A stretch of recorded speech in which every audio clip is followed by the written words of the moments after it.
Je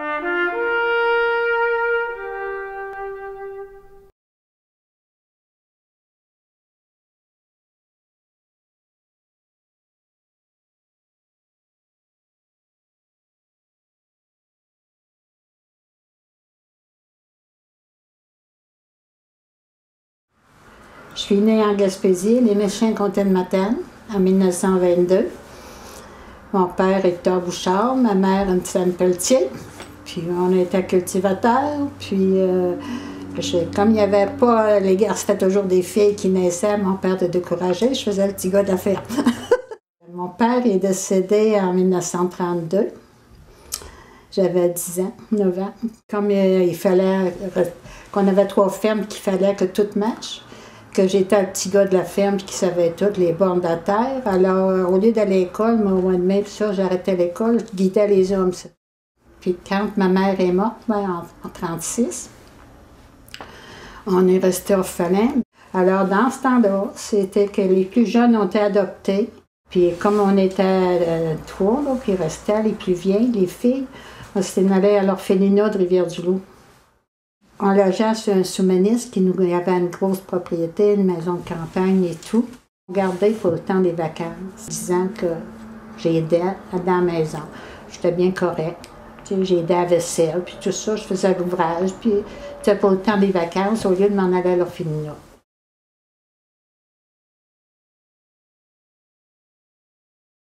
Elle dit, ben là, elle dit, tu vas rester ici.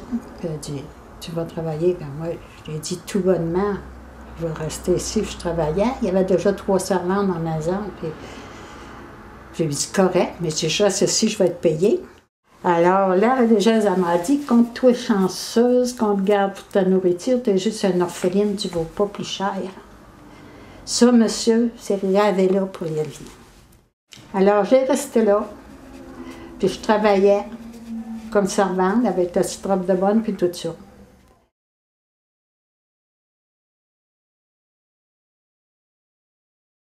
C'était marqué « Joindre des armées », mais bien de la Gaspésie, j'étais une orpheline, je ne suis pas intelligente, mais je sais lire l'anglais. C'est marqué « Joindre des armées », puis je prends le nom, moi, pendant que tout est parti, là, la bourgeoise était partie magasiner, lui était un sous-ministre, était parti dans son bureau, puis j'ai pris l'adresse. J'ai déserté avec une petite robe d'essai, puis en Guinée, j'étais sur la citadelle. La citadelle, là, à la citadelle, j'ai été m'enrôler. J'arrivais, j'ai dit, moi, j'étais une orpheline, je travaille pour ma nourriture, je vaux plus cher que ça. Puis je m'en vais dans l'armée. Elle m'a dit quelle âge j'avais là, j'ai dit, j'ai 18 ans.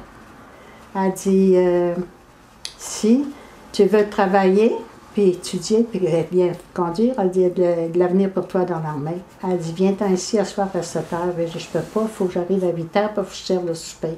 Elle dit, on va t'attendre jusqu'à 8 heures. Quand j'arrivais, j'ai pas dit aux bourgeois, j'ai servi le souper comme d'habitude. Quand j'étais finie, j'ai rentré dans le bureau du boss, puis j'ai dit, il dit, où tu t'en vas? Je m'en vais dans l'armée. Il dit, à bourgeois, sais-tu? J'ai dit, non. Il dit, quand j'ai été m'enrôler après-midi, puis je m'en vais. Il dit, va-t'en, passe par en arrière, je vais arranger ça. Il était bien gentil. Alors moi, j'ai sorti par la petite porte de cuisine en arrière, traversé la cour, puis je suis en allée sur la citadelle à pied. Quand je suis arrivée, j'avais un lit. Puis le lendemain matin, à 8 heures, j'ai passé au quartier-maître.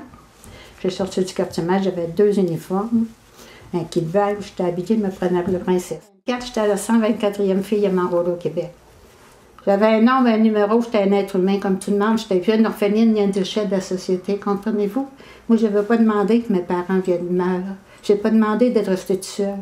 Mais j'ai dit, si Dieu m'a laissé toute seule, si le Saint-Pierre en haut a décidé de me laisser toute seule, c'est parce que j'étais capable de me déniaiser, de m'arronner toute seule. Pour perfectionner mon anglais, parce que je n'étais pas bilingue parfaitement. Puis j'ai fait mon cours dans mon entraînement. Quand je suis revenue à mon exécutif, j'ai transféré à Toronto. J'étais sur un cours de sténodactylo anglais-français. J'ai dit que j'avais un commercial, puis j'avais à peine, pas dans 5e, 6e année, même pas dans ce temps-là. J'ai passé mes examens. J'ai travaillé, j'étais sténodactylo anglais-français. Ça m'a donné une chance parce que je ne savais pas écrire mon français, je vais vous le dire. Moi, écrire le français, puis je ne le sais pas encore. Tandis qu'en anglais, j'ai pris de cours tout de suite, de A à Z. Alors, j'ai appris mon anglais, mais je n'ai pas appris le français, moi. Alors, j'arrivais à Québec et ça. Et ici, à Québec, les choses de l'armée, je ne sais pas si vous en souvenez, en 39-45, les documents qui partaient pour Ottawa, tout était en anglais. Alors, j'ai transféré, j'ai demandé, j'étais meilleure en comptabilité. Il s'est formé, l'armée grossissait. Puis alors, toutes les rations, on fournissait l'Air Force, l'Armée Service Corps, toutes les unités. Alors, vu que j'étais sur un cours, on m'a demandé si j'étais pour aller travailler dans la Woman Ledger, qu'on appelle, avec le capitaine Warner, puis tout ça. Ça ne parlait pas beaucoup français, mais ça fait rien. On a tout monté les ledgers. Moi, là, je venais d'avoir une formation un petit peu, là, pas beaucoup, mais assez pour avoir une idée. Alors, on a tout monté les ledgers pour chaque page, pour c'était l'Armée Service Corps, l'Air Force, chaque unité avait sa page. Puis tout c'était des gros ledgers, c'était pas de même, là. On a tout monté les ledgers, on a travaillé les soirs pour ça, là. Mais c'était de l'ouvrage. On a monté un ledger, là. Chaque unité avait sa page bien datée, son nom, son numéro, avec son nom. Il y avait, quand il arrivait, là, il y avait le bœuf, le tout était séparé. Quand il y avait, c'était pour les patates et les légumes, tout était séparé. Alors, le matin, ils arrivaient, là, ils mettaient leurs feuilles. Il y avait des feuilles là, qu'ils venaient chercher de rations. Ils demandaient ce qu'ils voulaient. Alors, ils mettaient la feuille dans le panier. Moi, je prenais la feuille, je faisais le calcul. Tant d'hommes, ça prend tant d'affaires. Au bout de la ligne, c'est tant. Ça, c'était ma job. J'étais traitée dans l'armée comme une princesse. C'était la fin de la guerre, puis il y avait des rations, puis tout, il fallait que ça marche, hein? C'est ça. Mais il fallait que je t'offre le run. J'ai arrêté. J'ai arrêté mes cours, puis de toute façon, je ne voulais pas prendre trop mon argent, parce que là, moi, je m'en allais vers l'inconnu. Je laissais l'armée, là. Personne ne voulait me voir. Tout le monde, ma famille, tout le monde, ils ont dit, elle a passé son temps à bomber, à traîner dans l'armée avec ses bombes de l'armée. Bien, quand ça s'arrange, c'est pas nous autres qui va l'héberger.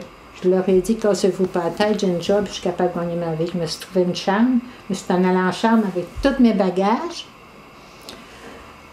Puis je me suis trouvée, j'ai parti, puis le lendemain, je me suis trouvé une job, puis rentrée travailler. Tout de suite, j'ai eu une job, puis j'ai gagné ma vie, puis je ne leur ai jamais demandé de mauditienne. J'ai travaillé chez Pollack, puis après ça, j'ai travaillé chez Paquette. Chez Pollack, j'étais très bien.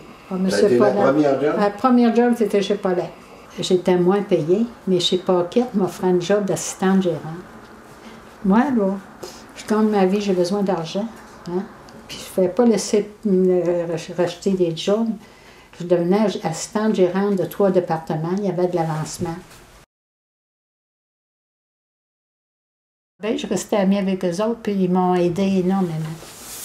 J'ai resté, ça fait juste 1 an, 2 ans que je ne suis pas en Ontario. Je suis membre de la Force Unit à Toronto.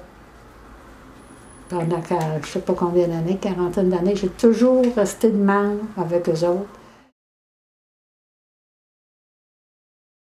Mais c'était nos frères d'armes. Ou étaient dans l'armée, ou étaient frères et sœurs dans l'armée. J'ai dit, l'armée, c'était ma frange de salut. J'ai dit, c'est ma famille.